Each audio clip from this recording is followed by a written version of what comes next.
Hello বন্ধুরা, কেমন আছো তোমরা সবাই? আশা করছি খুব খুব খুব ভালো আছো। আমিও খুব খুব খুব ভালো আছি। তো দেখো, আজ চলে এলাম তোমাদের সামনে একটা প্রথম শীতের, আমাদের বাড়িতে প্রথম হচ্ছে, মানে শীত চলে যাওয়ার পর গরমে এটা প্রথম হচ্ছে। তো দেখো, তো বুঝতেই পারলে ওটা কী ছিল। এঁচোড় আমি ভালো করে কেটে আলু দিয়ে খুব ভালো করে সিদ্ধ করে নিয়েছি। সিদ্ধ করে নেওয়ার পর একটা ফ্রাইং প্যান মতো কড়াই, ননস্টিকের কড়াই বসিয়ে নিয়েছি।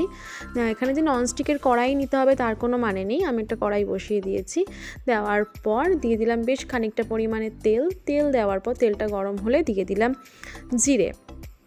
জিরেটা ফোড়নে ভাজা হওয়ার পর দিয়ে দিলাম হচ্ছে পেঁয়াজ কুচি। তোমরা এখানে পেঁয়াজ বাটা ইউজ করতে পারো, কিন্তু আমি এখানে পেঁয়াজ কুচি ইউজ করলাম। পেঁয়াজ কুচিটা দিয়ে খুব ভালো করে নেড়ে চেড়ে পেঁয়াজটা ভাজা হওয়ার পর আমি দিয়ে দিলাম আদা আর রসুন বাটা। আদা রসুন বাটাটা কিছুক্ষণ ভাজা হওয়ার পর দিয়ে দিলাম হচ্ছে টমেটো কুচি। টমেটোটা খুব একটা কুচি করিনি, ওই একটা টমেটো 4 ফালি করা রয়েছে। দিয়ে খুব ভালো করে এবার মশলাটাকে নেড়ে চেড়ে কষিয়ে নেব। মশলাটা একটু ভাজা হয়ে এলেই আমি এখানে অ্যাড করবো হচ্ছে কিছু গুঁড়ো মশলা। এখানে দেখো আছে নুন, হলুদ, জিরে গুঁড়ো, ধনে গুঁড়ো, লঙ্কা গুঁড়ো।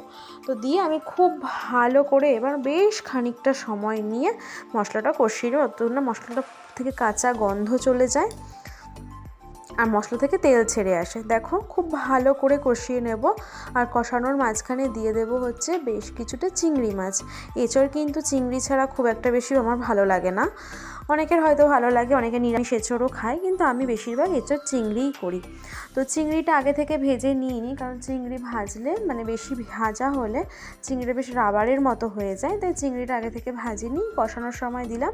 এতে চিংড়ি মাছ বলে এতে কোনো রকম কোনো অসুবিধা হবে না। তোমরা চাইলে আগে থেকেও ভেজে নিতে পারো, তাহলে সেটা খুব সামান্য পরিমাণে ভাজবে। তো দেখো, চিংড়িটা ভেজা হয়ে গেছে।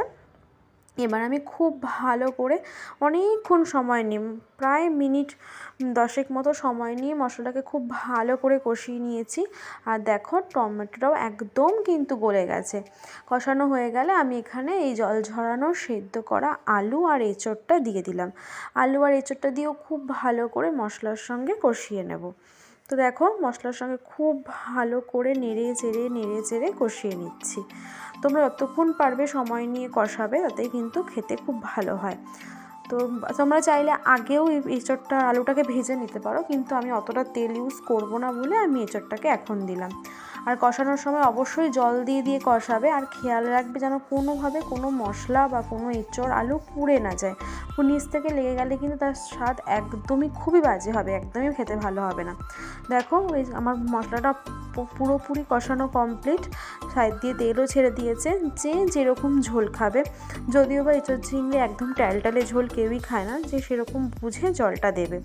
তো আমি এখানে একদম গামাখা গ্রেভি টাইপের ঝোল করব বলে আমি ওই 1 মগ মতো জল দিয়ে দিলাম।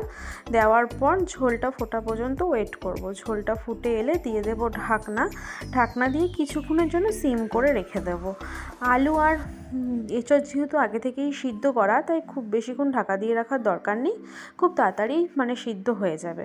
তো দেখো, আলু আর এঁচোড়টা খুব ভালো করে সিদ্ধ হয়ে যাওয়ার পর আমি এখানে অ্যাড করলাম হচ্ছে গরম মশলা গুঁড়োটা হচ্ছে আমার বাজারের কেনা এভারেস্টের গরম মশলা গুঁড়ো। তো গরম মশলা গুঁড়ো দিয়ে দিলাম, আর দিলাম 1 চামচ মতো ঘি। তোমরা ঘি না খেলে ঘিটা স্কিপও করতে পারো, কিন্তু ঘি দিলে খুব সুন্দর একটা স্মেল আসে। আর আমি এরকম ঝোলই রাখবো, একদম টালটালে ঝোলও না, একদম শুকনো না, এই গ্রেভি গামাখা ঝোলটুকুই আমি রাখবো। দিয়ে খুব ভালো করে নেড়ে চেড়ে একদম করে নিলেই রেডি হচ্ছে আমাদের এঁচোড় চিংড়ি। তো দেখতেই পাচ্ছ খুব ভালো দেখতে হয়েছে। দাঁড়াও, তোমাদেরকে একবারে ঢেলে আমি দেখাচ্ছি কেমন হয়েছে দেখতে। এই যে বাটিতে একদম নামিয়ে নিয়েছি। যেহেতু আমি কোনো কাশ্মীরি লঙ্কা বা অন্য কোনো কিছু ইউজ করিনি, তবুও রঙটা খুব একটা খারাপ আসেনি, দেখতেই পাচ্ছ। তো এই হচ্ছে ফুল অ্যান্ড ফাইনাল আমাদের এঁচোড় চিংড়ি। কেমন হয়েছে অবশ্যই জানিও। ভালো লাগলে লাইক, কমেন্ট, শেয়ার।